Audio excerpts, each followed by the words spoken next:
as humans, we just get super obsessed with the amount of time it takes for us to wake up or the amount of time it takes for us to take initiative. But at the end of the day, it's really about when is it that you are ready and when is the pause? Now's the time.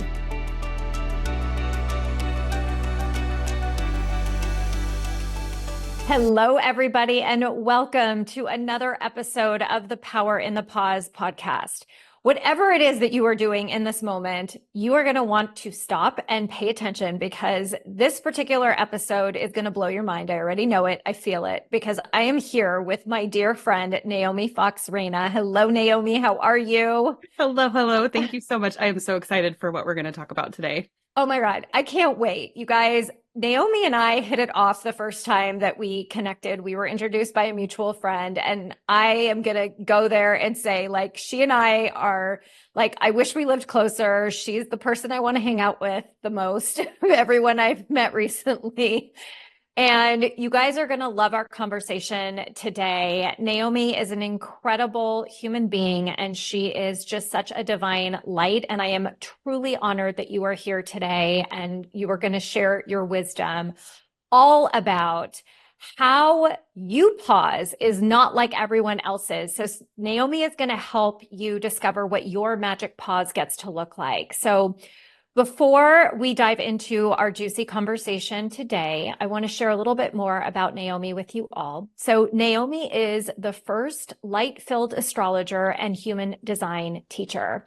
She has a divine affinity for astrology and certifies light-filled astrologers to bring more light, alignment, and freedom to the world. When she's not geeking out about astrology and human design charts, you'll find her spending time with her family or hiking around the Red Rocks of St. George. She has 3 children, 3 stepchildren, and is blissfully married to her best friend, Ralph. I can't wait to come visit you in St. George, by the way. I know we've talked about that repeatedly. So with every guest that I have on my podcast, Naomi, I always love for them to first share, because of the name of the podcast, how was it that you truly found your power in a pause?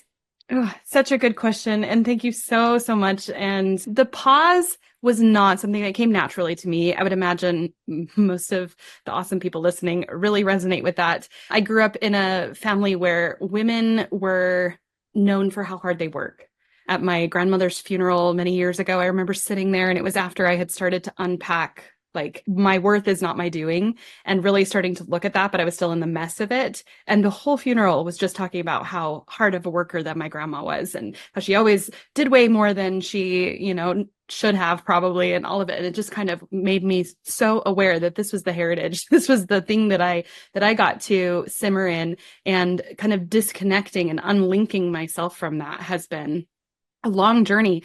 And honestly, my need to pause became so loud that I couldn't ignore it while I was going through a divorce. Getting out of a violent, terrible, very toxic marriage really kind of leveled me and flattened me. And it was then that I really, truly realized that I wasn't pausing enough to actually want what my great and powerful God wanted for me more than what I wanted for me. I was always like, this is what I want. God, is this okay with you?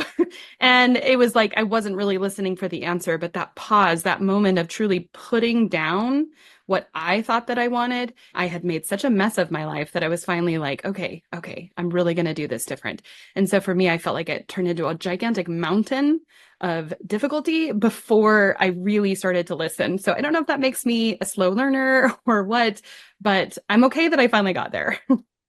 Time is irrelevant, right? I mean, Yes. it's all in divine timing, right? It's not necessarily based on human time. And I really hope that you guys are hearing that, right? I think we get, as humans, we just get super obsessed with the amount of time it takes for us to wake up or the amount of time it takes for us to take initiative. But at the end of the day, it's really about when is it that you are ready and when is the pause either something that you lean into, or sometimes you get whacked upside the head. It's like, guess what? Now's the time.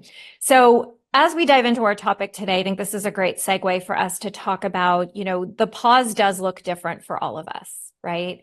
And the way that you see how pauses can be most impactful and effective for people is based on what you are calling an aura type. So I would love for you to explain what is an aura type and how does a pause look different for each one? Absolutely. So your aura is the way that you interact with the world and the way that others kind of experience you, especially when you're in person. And all of us have different auras, and there's so many different people that talk about auras and how they interact. The way that I talk about auras is dealing with your energy type. It's how your energy is managed consistently or inconsistently. And it also has to do with when you engage with something, what results are coming through. And so in human design, there are 5 different aura types. There are manifestors, generators, manifesting generators, projectors, and reflectors. So everybody is only one of these. You can't switch it out. It doesn't change. It doesn't evolve as you go through this life. You are set with what you are, and it's based on the way you calculate it. It's based on the location you were born and the day you were born and the exact minute that you were born, because there's a planetary alignment that was going on at that moment that activated certain things in your body graph and other things were not activated. And that's the mechanics of what determines your aura, which is wildly valuable information because it does tell you how you need to pause. And so if you've been listening to Wendy for a while, or you really resonated with another guest and you're like, "Oh, I want to do it like that," and it's not quite working the way that it has or that you've observed it's worked for others, there's a really good chance that you're just a different aura type and you have your own way of doing it. Yeah. And I know my aura type, everyone, is I am a projector. And I know Naomi has my chart up, you guys. So Yeah. you're going to get some insight into me during this episode today. But I am a projector. And I know that my pauses look very different. And I also know that I am someone who requires pauses, dare I say, quite frequently for me to be able to recalibrate and for me to sort of like disconnect from energy that I work with a lot. So can you talk through like what a pause might look like for, let's say, a manifesting generator versus a projector, or if you even want to run through all of those types? Yes, definitely. Yeah, about 70% of the planet is what's called a generator aura type. So generators and manifesting generators technically have the same aura, but they have some very big deal distinctive things that are separate. That's why they're referred to as separate aura types, when really their aura is that big, warm, enveloping aura that is filled with energy. And so about 70% of the planet has this particular aura type. And then about 30% of the planet is what's called a non-sacral, but it's divided into 3 different groups. So the manifestors, projectors, and reflectors are non-sacrals. And so the aura type is largely determined by if the sacral center in the body graph, out of the 9 centers that are there, is defined or undefined. If it's defined, then the person has consistent access to their physical energy. And if it's undefined, there's inconsistent access to the physical energy. And so a manifesting generator is one of the highest energy types that there is because they have a defined sacral and they have what's called a motor to the throat. It means that one of the 4 motors has a channel that goes up to the throat center to create that manifestation, to create that like speaking into being power that is really quite extraordinary. And so a manifesting generator, their pause is going to look like waiting long enough for something to show up for them to respond to that is outside of themselves. It's not going to be a thought inside of their heads. And so there's a waiting, there's a delay, there's a hold on, put it down. And to me, the pause is in that moment, it's almost like you energetically look down at your hands and be like, what am I holding on to? What am I attached to? What do I need to have happen for me to be okay?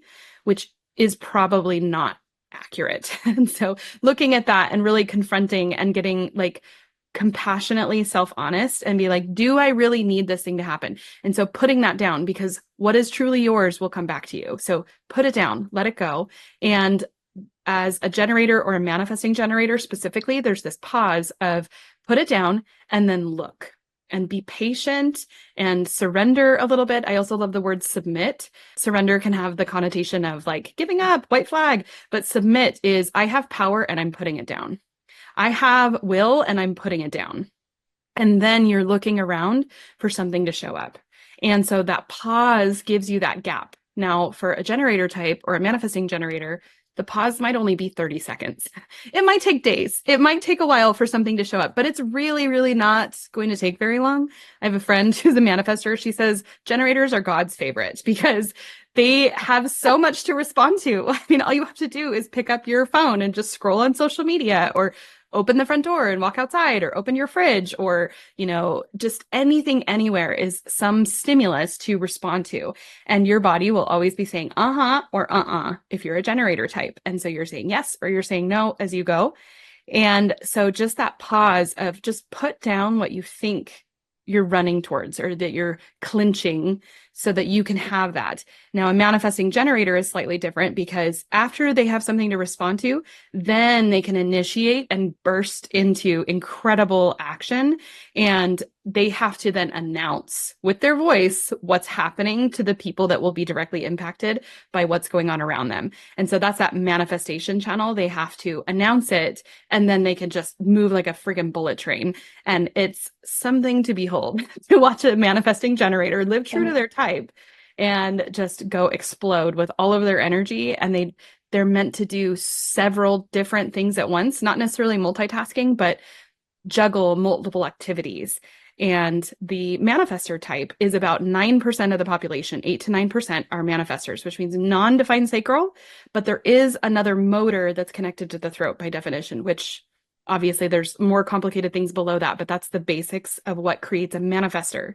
And so the way that the manifestor pauses is really quite extraordinary because they are meant to pause like a freaking queen. They are supposed to be in their pause, like pajamas, messy bun, like do nothing, order in, take out, like don't lift a freaking finger until there is that urge and it comes like a tidal wave. It's like, and now we are doing the thing. And so if they can properly pause, which for manifestors can take days, weeks, sometimes even months of truly doing very, very, very little, which sounds bananas. But when a manifestor is living true to themselves and they're properly, deeply, deeply, deeply resting and pausing, then when that surge comes, that urge, that manifestation, and then they go, oh, I have this idea, they'll have this huge burst of energy that will last for days or weeks, sometimes months, but they'll have this kind of like, and this is what's happening. And then they have to use their voice, their very powerful voice, and say, hey, by the way, this is what's going on. A really beautiful example of a manifestor is Adele, the singer. She like comes out, totally is like bomb, amazing, incredible, blows everybody's minds, disappears, and comes back and totally amazing. And now she's like, you probably won't hear from me again. And she's like disappeared again. And I'm like, yes. And she created so much momentum and such a wave in her bursts that she has created a world where she can rest like a queen as much as she wants to. And then projectors, which I'm also a projector. So that's fun. We both get to talk about that. Projectors need to rest frequently because projectors are here to guide others. And we're here to help optimize and tweak and kind of say, hey, did you know if you stopped doing this and you did this twice and you bought this $20 thing on Amazon, you'd quadruple your output? Like to us, that's just how we see the world. We're so good at optimization. But if we're working and working and working, we actually can't harness that part of ourselves as well. And so our pause looks like, am I amplifying other people's sacral energy too much in this moment? And like you said, like withdraw and sort of detoxify from other people's energy, even really good people, even people we deeply love. With the sacral being undefined, I like to actually visualize actually emptying out the sacral energy of like a bucket that's like carrying other people's stuff, and then kind of scoop it out and be physically alone, have nobody in my space, and be like, okay, like a balloon deflating. Right. And just do that regularly so that I can be in my own energy, which is usually a lot lower than than I would like to think as a projector. To me, the way I experience it being around generators is it's like hooking up to an IV of caffeine and you're like, I feel amazing. And then you get to be alone and you're like, why can't I move? I relate to that very well.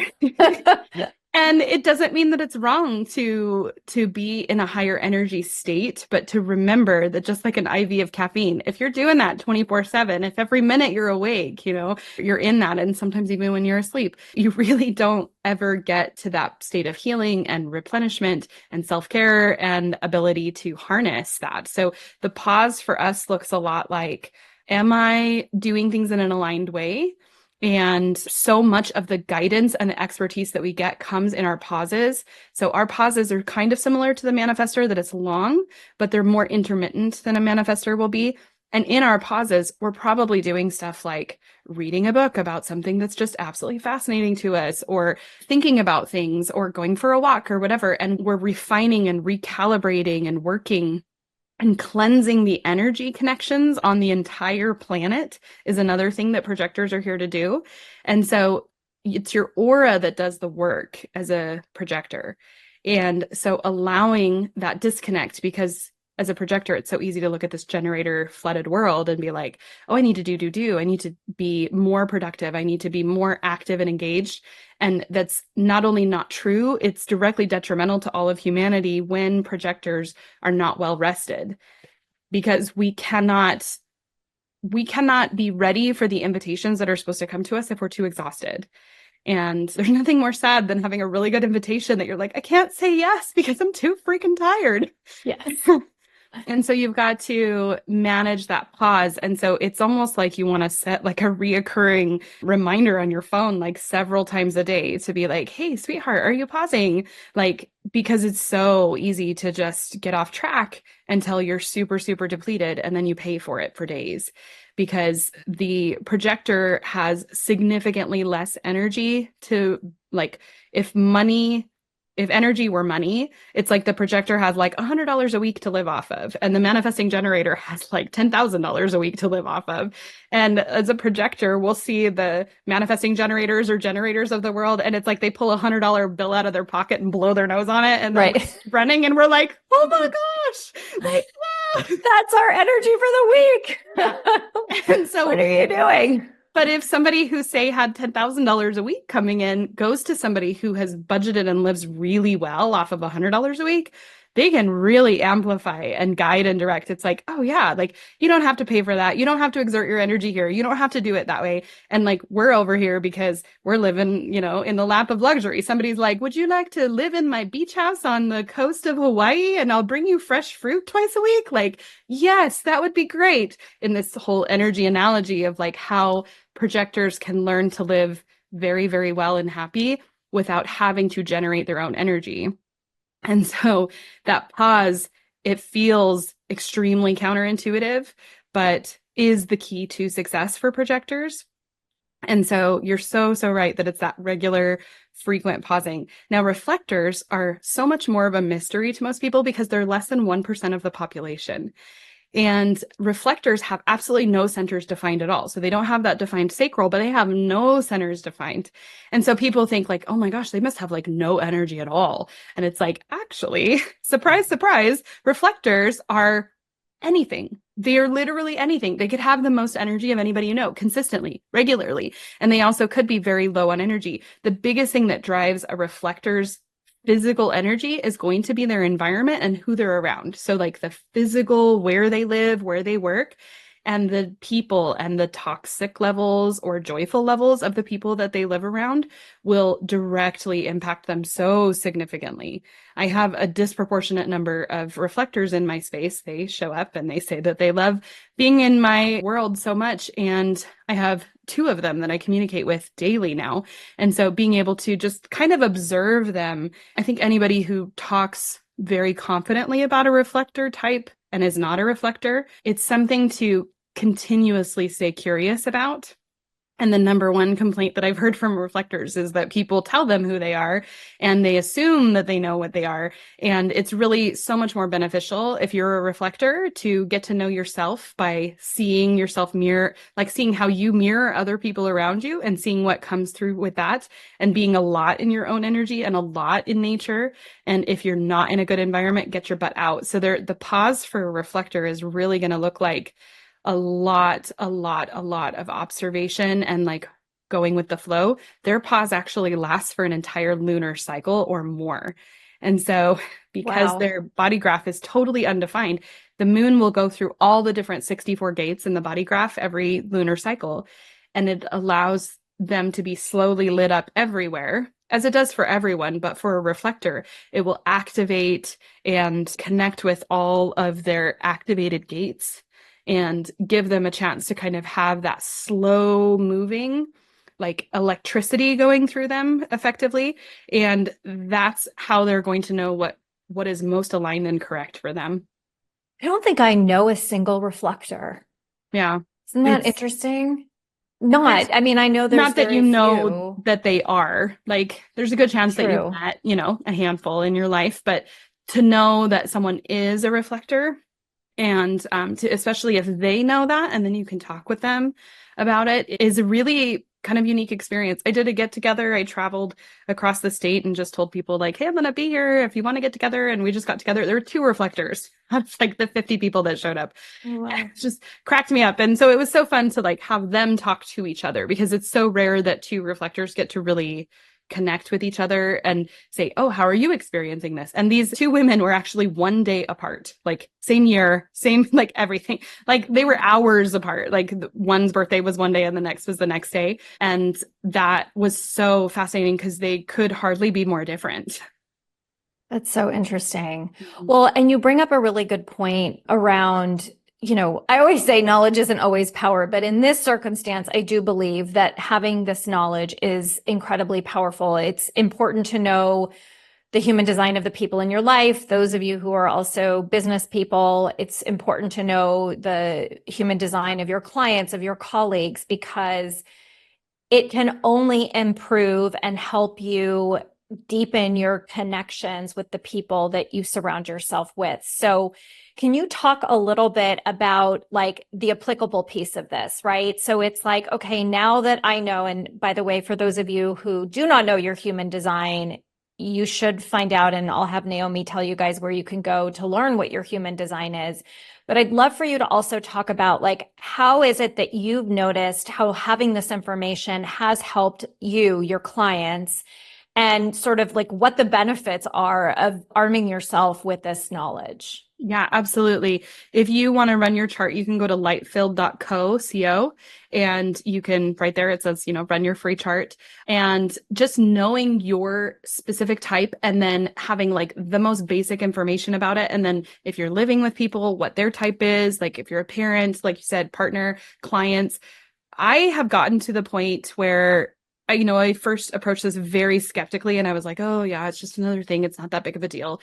And the more that I've just sat with it and seen how life changing it's been for myself and for the people in my life, I'm now kind of to the point where I would really say you have no business telling anybody what to do with their life whatsoever or thinking that you understand a person just really in general. I mean, let's be real. None of us really know each other, but because we don't know really what somebody's thinking or feeling, so we can't tell them what to do with their life. But if you are in a position where you're interacting with someone, you need to understand the basics of their energy type, because like one of the most powerful examples would be like from a parent to a child. It is so common for a parent and a child to be a different aura type and to be thinking you're parenting somebody just like you. And it's just not true. My sweet husband is a generator and his oldest is a projector. And so when we first got married, I was guiding him as he invited me to, and he was very eager for all of my advice. He really, really, really values it. And, I'm pointing out, I'm like, so your son is a projector, so this is what this is going to look like. And he completely changed how he would interact with him. My husband is like, let's go hike, let's go ride dirt bikes, let's go grab the mountain bikes and just go to town. Da, da, da, da, da. So he was always pushing his son, like, just let's go. You're going to have fun when you're out there. Like, very well meaning, very loving. But he could see that it was detrimental to his son and detrimental to their relationship to push him so hard and to just make sure that he always knew he was invited. Like, hey, we'd love for you to come. It'd be so great. And sometimes he says yes, and sometimes he says no. And there's no guilt. There's no frustration. There's no like interference there. And their relationship is amplified. Like it's increased 100-fold in their connection, in the conversations that they have. It's totally transformed it just by him understanding like, oh, this is me and this is my son. And and knowing how to connect with his other two children. He has a generator and a manifesting generator. And so seeing not just, we all know that everybody in life is different, but to see really how to do it. For clients as a projector, projectors are the most likely to be deeply conditioned to be something that we're not. And so said in another way, we're kind of the most likely to be screwed up because we're trying to do it the way that the generator world is telling us to do it. And I can't tell you how many coaches that I've had as the client where I was the one receiving coaching and they were a generator or a manifesting generator. And they're like, you just do this, like you just pump out content, you just blah, blah, blah, blah, blah. And trying to do it that way either just flat out didn't work for me, or it really made me sick. It made me like problematic. And so my most recent coach that I worked with, she started integrating human design into her coaching practice, her very high level, like working with multiple 6 figures and 7-figure business owners. She now, without a doubt, will pull their human design chart to know who she's even talking to. And she started interacting with her clients extremely differently. So then they're getting significantly better results because she's able to coach them and kind of guide them in a way that actually makes sense for that person. Because that consistency of energy, a projector can do twice as much work as a generator in half the amount of time, but then they really need to stop. And so just being able to kind of know where the strengths and the limitations are, generators need to not be doing anything that doesn't light them up. It's just the way it is. So if you're working with a generator client or a manifesting generator client, trying to tell them like, just do it because you should, or whatever. I mean, I don't know where that's ever good advice, but really truly understanding the power of what happens to a generator when they are lit up, when they're like, oh my gosh, I love this. They're like, they get out of bed and like they regenerate their energy as they're doing aligned work. And yeah, they'll get tired, but then they collapse in bed, satisfied and exhausted, and then sleep and recharge from sleep and then get up and do it again.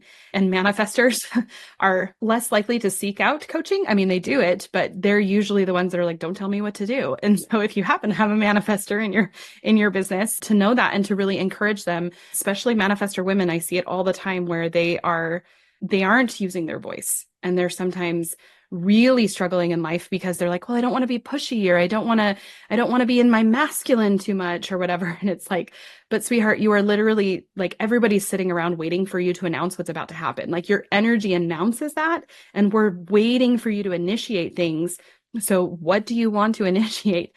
And they are the ones that get to speak into creation about their life. And they're kind of sitting around waiting for something to respond to or waiting to be invited. And it's like, no. You're the one that gets the ball rolling and you get it started.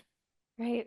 Well, and I think you bring up such a good point too, which is, how do you use this information for yourself, right? How do you leverage this knowledge to accelerate or even just be in the momentum of growth, right? Because like we hear so many times, that we get into the overwhelm or the stuck, and that overwhelm and stuck experience is very different for all the aura types, right? Like what that is and what that looks like is very, very different. So how can we take this information for ourselves? And, it's almost like, how do we set up our, like down to like, how do we set up our day so that we're in our most productive place to avoid the stuck and the overwhelm? 100%. Beautiful question.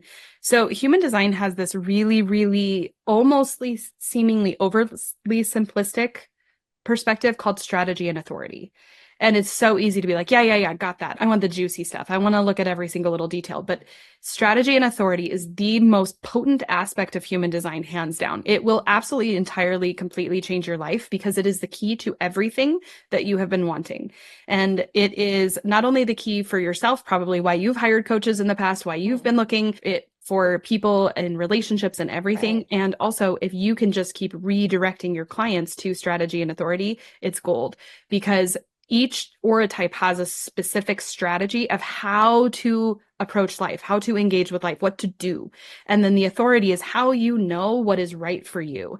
And different people have different authorities and different people have different strategies. And so if like a generator type, we talked a little bit, like their strategy is to wait to respond. If they are initiating something, if they are getting going and they're starting something without properly waiting to respond, they will get frustrated, period, the end, because frustration is their not self theme. That means that is the sacred flag that pops up This is, hey, you're not living true to yourself. You skipped a step, go back to the beginning. And so that frustration will show up every single time without fail if you don't wait to respond and you skip that step. And then as a generator type, if you are a sacral authority, your authority is going to go uh-huh or uh-uh. And if you're an emotional authority, you've got this that's going on, but you have to wait for your wave. You have to go up and down and up and down. And oh my gosh, it's so exciting. Oh no, but what about this? And oh, this would be so great. And up and down. And that can take days. And sitting with it and really letting your emotions kind of go, that's how you'll know what's right for you.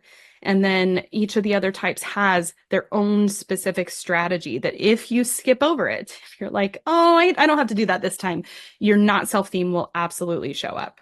Maybe somebody's sitting here thinking like, my head is about to explode, or they're thinking like, oh my God, I've been doing everything wrong. What do I start? What do I do?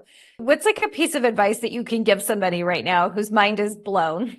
Like mine always is every time I talk to you. And what's a good baby step for them to start with? That's a great question. So overall, yes, you can get lost in the mind candy of this and just kind of it becomes another distraction, another heavy rock in our backpacks if we don't put use to it. And so I think for me, when you step back and you look at it, part of me is just so delighted to learn that there is a divine order to things, that things have a purpose and an alignment to them, and that I can slowly start to engage with that and change my entire life. Because to whatever degree that you're currently deeply unhappy with your life right now is the degree that this has the ability to offer a tremendous amount of relief. Because as you engage with this, if all you learn about is, okay, this is my aura type, so this is my strategy, and this is my authority, if all you do is just spend 15 minutes learning about that, like just look it up and just kind of read about it and then stop there so that you don't just keep going and going, but really sit with it and meditate on it and ponder in it. And there's a good chance that there's going to be things inside of you that will go, I always knew that was true. Oh my gosh, that's so cool. And letting yourself begin your experiment where you start looking at life through a new lens and you're like, okay, so if this is true, then that means, and you start kind of organizing everything that you're choosing to do. Like you said, it can change how you set up your schedule every day. It can change what things you say yes to and what things you start saying no to. And it's just really like a gigantic domino that you don't have to eat the whole elephant today, because obviously, you could learn about stuff for, 80 hours straight and still not know all of it. But you would just allow yourself to receive this information and let it start to decondition, let it start to undo the programming that's been in you that just really is not serving you, and reveal the shadows that you maybe haven't been able to see before they were so well illuminated. So I have a question. You said to know what your authority is. So in the human design chart, is that something that is listed for people to see and to know about? And then where do they read this information? Like, where do you get the information from? The basics. Like, what's it? Yeah. So if you go to lightfield.co and you run your chart, it will give you all of the basics with like little paragraphs about all of them so that you can like begin the process. And if you want to go deeper, you can buy the instant report there that gives you like 50 pages worth of details. But just even the basics are so, so helpful. And just being able to sit with it. I really believe that even if you just visually see your chart, even though it's a lot of weird shapes and numbers and boxes and symbols and stuff that like you don't cognitively understand, I really think that moment of just visually seeing your chart begins something in you where you go, oh, okay, that makes sense. I felt that, and I know so many others have. And sometimes it's like, I don't understand any of this, but there still is that quieter part of you that's like, interesting. And you take it all in. Like the brain is so smart and starts processing this information, even though it's not like interpreted well right off the cuff. And then you can keep digging deeper, but just running your chart and seeing it and having that basic level of information, maybe just like print off the page that you see and just like stick it aside or whatever. I really think that just doing that can begin this magnificent process. And I'd love for you to share, like, what is an extraordinary story that you have either had for yourself or you've witnessed a client where having this information has just been life-changing, game-changing. Yeah, absolutely. I was working with this one client. We will call her Sarah. I should check with her and be like, do I have permission to fully share your story? And she probably would say yes, but I didn't ask ahead of time. And so I was working with her and we were going over her chart, and she's a manifesting generator. And I have this little platform that I get on for manifesting generators that you need to be doing multiple things. If somebody ever tells a manifesting generator, just focus on one thing, that person doesn't understand you and they don't get an opinion. Like, that's how you know that they are not for you. They don't get you. Yeah. They're not your people. And so they really truly are not supposed to focus on one thing. They're supposed to have 2 or 3 or 4 or more like really awesome things in their life. And so it's like juggling. If you imagine you're juggling like 3 or 4 different things, working with her, we talked about like of the things that she was juggling, she needed to be extremely in tune with, like, on a scale of 1 to 10, how much do these things light you up? Because if it's lower than an 8 out of 10, you need to put that down. It is no longer for you to juggle. It might have started being a 10 out of 10 when you started juggling it 3 years ago. But if that thing is no longer a actual significant positive thing, then you need to put it down. And through doing that process, we ended up talking about a wide variety of things in her life.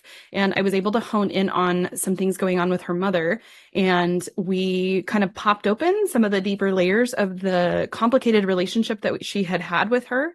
And then she was able to reach out to her mom and talk about some things that she hadn't quite known how to approach. And her mom actually died just a few days later, very unexpectedly.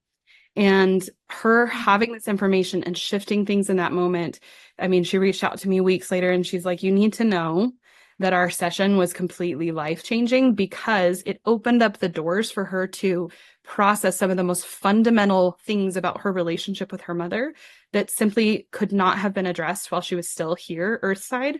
And that anybody who's lost a parent could know that, especially if there's discord there, they probably yearn for an opportunity to actually speak with them about those things, because it's just different once they're gone.